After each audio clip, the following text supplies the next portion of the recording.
মহান আল্লাহর ইচ্ছার সাথে নিজের ইচ্ছাকে মিলিয়ে দেওয়ার মাঝেই আনন্দ। এই আনন্দ আল্লাহ ওয়ালাগণ পরিপূর্ণভাবে উপভোগ করে থাকেন। এরূপ এক বুজুর্গ ছিলেন শাহ দৌলা। তার গ্রামের লোকেরা একদিন তার খিদমতে হাজির হয়ে বলল, হুজুর, নদী ভাঙতে ভাঙতে আমাদের গ্রামের দিকে ছুটে আসছে। গ্রাম আর রক্ষা করা যাবে না। আপনি আল্লাহর দরবারে দোয়া করুন যেন তিনি নদীর প্রবাহ অন্যদিকে ঘুরিয়ে দেন। বুজুর্গ ব্যক্তি বললেন, কাল সকালে কুদাল আর জুড়ি নিয়ে সবাই এখানে আসবে, এই ব্যবস্থা করব। হুজুরের কথা মতো পরদিন সকালে সবাই এসে হাজির হলো।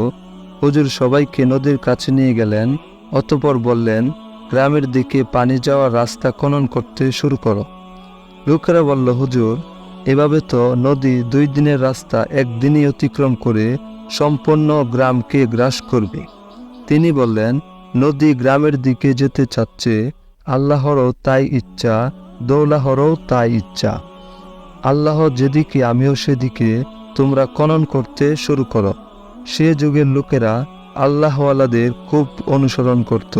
সুতরাং তারা বিনা দ্বিধায় গ্রামের দিকে নদীর রাস্তা খনন করতে শুরু করলো। খনন করে মাটি যেখানে ফেলা হলো, আল্লাহর কুদরতে তা এমনভাবে স্থাপিত হলো যে অল্প সময়ের মধ্যে পানির গতি পরিবর্তন হয়ে গেল। নদী প্রবাহ অন্যদিকে ঘুরে গেল, গ্রাম রক্ষা পেল।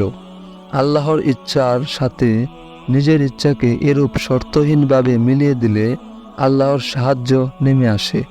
এই অপূর্ব ঘটনাটি গ্রামবাসী স্বচক্ষে দেখল।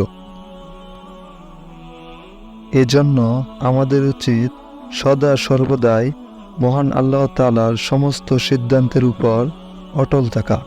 আল্লাহ যা করেন আমাদের তা হাসিমুখে মেনে নেওয়া।